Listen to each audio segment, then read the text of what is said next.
ಏನ್ ಮಾಮ್ಸ್ ಬೆಳಗ್ಗೆಯಿಂದ ಫುಲ್ ಏನೋ ಬಿಸಿ ರಿಸರ್ಚ್ ಮಾಡ್ತಿದ್ಯಾ? ಏನಿಲ್ಲ ಮಚ್ಚಿ, ಒಂದು ಹುಡುಕ್ತಾ ಇದ್ದೀನಿ ಬೆಳಗ್ಗಿಂದ, ಕರೆಕ್ಟಾಗಿ ಸಿಗ್ತಾ ಇಲ್ಲ ಅದು. Chat G P T use ಮಾಡುವಾರಯ್ಯ. ಚಾಟ್ ಜಿ ಪಿ ಟಿ ಅದು ಮಾಮೂಲಿ, ಅದು ಯೂಸರ್ ಟರ್ಮ್ಸ್ ಅನ್ನೋದೇ ಇರುತ್ತಲ್ಲ, ಅದು ಮುಗೀತದು ತಿರ್ಗಾ ಹೊಸ ಇಮೇಲ್ ಕ್ರಿಯೇಟ್ ಮಾಡಬೇಕು. ಅದೆಲ್ಲ ಯಾರು ಮಾಡ್ತಾರೋ? ಸಬ್ಸ್ಕ್ರಿಪ್ಷನ್ ತಗೋ. ಸಬ್ಸ್ಕ್ರಿಪ್ಷನ್ನು ನೀನು ತೊಗೊಂಡಿದ್ಯಾ? ನೀವು ಬಿಟ್ಟರೆ ಈ ಸೌಕಾರ ಮಂದಿ ನೀವು. ಸೌಕರ್ ಎಲ್ಲ ದೊಡ್ಡ ಮಂದಿ. ನಿಂಗೆ ಆಯಿತು, ಲಾಸ್ಟ್ ವೀಕ್ ಒಂದು ರೀಲ್ಸ್ ಕಳ್ಸಿದ್ನಲ್ಲ, ನೋಡ್ದ ಅದನ್ನ? ಯಾವ ರೀಲ್ಸ್ ಹೇಳು?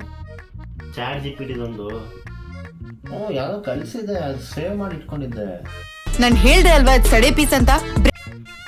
ಸೇವ್ ಮಾಡಿ ಇಟ್ಕೋ, ಅದು ನೋಡು ಫಸ್ಟ್. ಚಾಟ್ ಜಿಪಿಟಿ ಅವರೇ ಎಲ್ಲರಿಗೂ ಒಂದು ಬಂಪರ್ ಆಫರ್ ಅನೌನ್ಸ್ ಮಾಡಿದ್ದಾರೆ. ಸ್ಟೂಡೆಂಟ್ಸ್ ಅಂತೂ ಇದನ್ನ ಮಿಸ್ ಮಾಡ್ಕೊಳಕ್ಕೆ ಹೋಗ್ಬೇಡಿ. ಹೌದು, ನವೆಂಬರ್ 4th ಇಂದ ಎಲ್ಲಾ ಇಂಡಿಯನ್ಸ್ಗೂ latest chat GPT 1 year subscription. Sorry, save ಮಾಡಿದ್ನಲ್ಲ, ನೋಡಕ್ ಮರ್ತ್ಬಿಟ್ಟೆ. ಸೇವ್ ಮಾಡಿದ್ನ ಸರಿ, ನೀನ್ ಇಟ್ಕೋ.